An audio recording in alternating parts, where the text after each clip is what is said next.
बंसी एक छोटे से शहर का एक शांत सुलझा हुआ व्यक्ति था। वह सिर्फ अपने काम से काम रखता, ज्यादा लोगों से उलझता नहीं और हमेशा अपने परिवार वालों के साथ समय बिताना पसंद करता। उसका परिवार भी बहुत छोटा और हंसता खेलता था। 2 बेटे, 1 बेटी और समझदार पत्नी।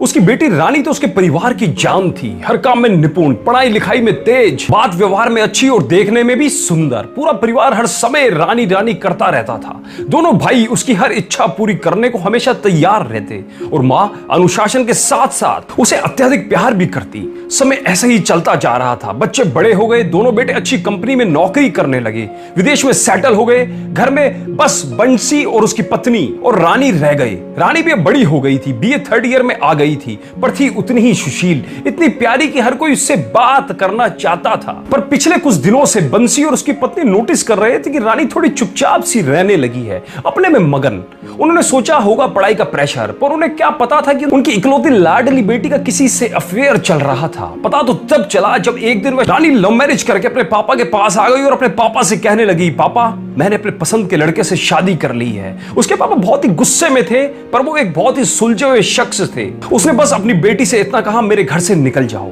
बेटी ने कहा, अभी इनके पास कोई काम नहीं है, हमें यहीं रहने दीजिए, हम बाद में चले जाएंगे। पर उसके पापा ने एक नहीं सुनी और उसे घर से बाहर कर दिया। बंसी और उसकी पत्नी जात के ब्राह्मण थे और उनकी बेटी ने जिससे शादी की थी वह किसी और अन्य धर्म और जाति का व्यक्ति था। पर करते भी क्या, समय तो वापस ला नहीं सकते थे और उस इंटरकास्ट मैरिज को स्वीकार भी नहीं कर सकते थे। बड़े ही कड़े दिल से उन्होंने रानी और उसके पति को घर से जाने को कह दिया और हमेशा के लिए सारे नाते रिश्ते तोड़ दिए। रानी भी बहुत दुखी थी अपने पिता से रिश्ता तोड़कर, पर वह अपने जीवन की एक नई शुरुआत कर रही थी। वह अपने नए परिवार को संजोने में व्यस्त हो गई। पर बंसी रानी को कैसे भूल सकता था? वह पिता था और अपनी बेटी से बहुत प्यार करता था, हर समय बस उसकी चिंता करता था। सोचता रहता था कि उसका पति उसे प्यार मान सम्मान देता भी होगा या नहीं, क्या उसके ससुराल वाले उसकी इज्जत करते होंगे या नहीं। इन्हीं सब उधेड़ बुन में 1 साल निकल गया और आया रानी का बर्थडे, जिसे हमेशा बंसी धूमधाम से मनाता था। बंसी बहुत दुखी था उस दिन। सुबह उठते ही उसने अपनी प्यारी बिटिया के लिए एक खत लिखा, अपनी भावनाएं व्यक्त की, पर पोस्ट नहीं किया क्योंकि अभी भी वह उसकी इंटरकास्ट मैरिज को स्वीकार नहीं कर पा रहा था। स्वीकार करता भी कैसे? उसे बचपन से ही परंपराओं का पालन करने के संस्कार जो मिले थे। इसी तरह सालों बीत गए। बंसी हर साल रानी के जन्मदिन पर उसके लिए प्यार भरा खत लिखता, मंदिर में गरीबों को भोजन कराता, मन ही मन रोता, उसे एक बार देखने के लिए तरसता भी, पर उससे संपर्क नहीं करता। बच्चों से अलग होने का दर्द सिर्फ माता पिता ही समझ सकते हैं और यह दर्द हर दर्द से परे होता है, अभिव्यक्त नहीं किया जा सकता। बंसी अंदर ही अंदर अपने आप में घुलता जा रहा था, अपने सिद्धांतों से समझौते नहीं कर पा रहा था और ना ही अपनी बेटी को भूल पा रहा था। इन्हीं सब उधेड़ बुन में एक रात सोते समय उसे हार्ट अटैक आ गया।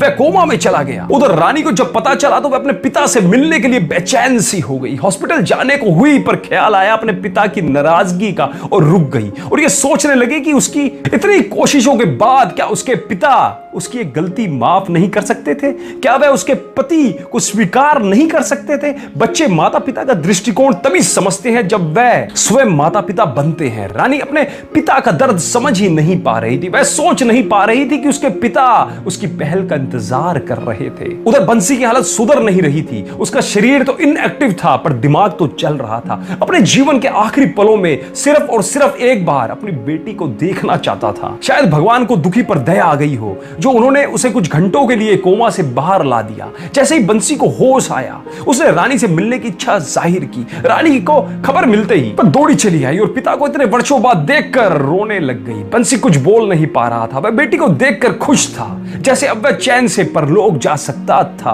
बड़ी मुश्किल से उसने रानी को उन खतों के बारे में बताया और हमेशा के लिए शांत हो गया। रानी हॉस्पिटल से अपने पिता के घर गई।